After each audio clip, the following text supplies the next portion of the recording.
Hi friends, ఈరోజు ఎపిసోడ్లో ఏం జరిగిందో వీడియోలో తెలుసుకుందామండి. నాకు కొన్ని పాయింట్స్ అనేది నచ్చలేదు.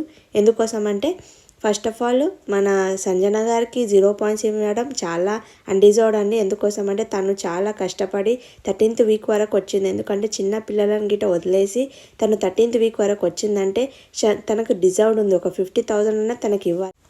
తర్వాత 2.5 lakhs వచ్చేసి మన ఇమాన్యుయల్ గారికి ఇచ్చారు. ఓకే, వర్తి ఎందుకు వచ్చామంటే తను ఎంటర్టైన్మెంట్ చేస్తున్నాడు, గేమ్స్ అలాగే ఆడుతున్నాడు, అలాగే ఎలా డిఫెండ్ చేసుకోవాలో గిట్ట అలానే డిఫెండ్ చేసుకుంటున్నాడు, చాలా బాగా ఆడుతున్నాడు.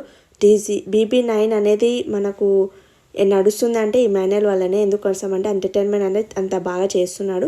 ఓకే, ఈ డిజర్వ్ 2.5 lakhs అనేది డిజర్వ్డే. తర్వాత మన తనుజ గారికి 2 lakhs ఇచ్చారు. ఓకే, తనకి డిజర్వ్డే. ఎందుకోసం అంటే తనకి ఆర్గ్యుమెంట్ అనేది చాలా బాగా చేసింది, ఎంటర్టైన్మెంట్ చేసింది, చాలా బాగానే వర్తి. ఓకే, 1,50,000 వచ్చేసి మన డేబన్ పవన్కి ఇచ్చారు. ఓకే, తనకిట వర్తి. ఎందుకోసం అంటే టాస్క్ అనేది చాలా బాగా ఆడాడు, ప్రాణం పెట్టి ఆడాడు, తను చాలా బాగా ఆడేవాడు.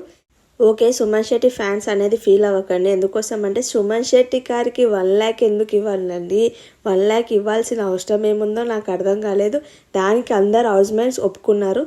తర్వాత వచ్చేసి నెక్స్ట్ ఆ 1 lakh వచ్చేసి మన సంజన గారికి వర్తి. ఎందుకోసం అంటే సంజన గారు అందరూ వదులుకొని వచ్చారు, కానీ తను చిన్న పిల్లలను వదులుకొని 13th వీక్ వరకు గేమ్స్ ఆడింది. తన హెల్త్ బాగాలేకపోయినా గేమ్స్ ఆడింది. ఎప్పుడే కానీ సింపతి కార్డ్ అనేది యూజ్ చేయలేదు, మదర్ కార్డ్ యూజ్ చేయలేదు, ఫ్యామిలీ కార్డ్ అనేది యూజ్ చేయలేదు.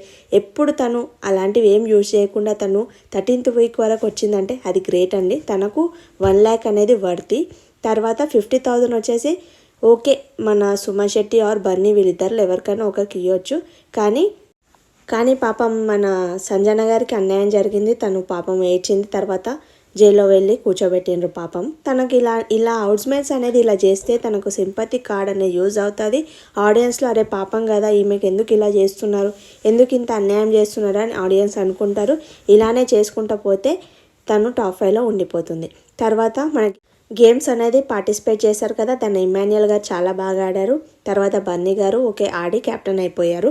తర్వాత మన డేమన్ గిడ చాలా బాగా ఆడారు. తర్వాత మన తనుజ గారు ఆడారు. తర్వాత సుమన్ శెట్టి గారు ఆడారు.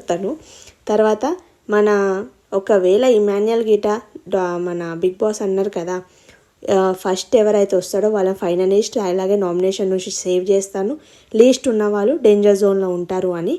ఐ థింక్ ఇమాన్యుయల్ గారు ఒకవేళ విన్ అవుతే మన సంజన గారికి బెనిఫిట్. ఎందుకంటే తన ఇమాన్యుయల్ కేసే ఓట్లన్నీ మన సంజన గారికి పడి అలా టాప్ 5కి వెళ్తుంది తను. నెక్స్ట్ వచ్చేసి లీస్ట్లో వచ్చేసి మన సుమన్ శెట్టి గారు ఉంటారని అనుకుంటున్నాను.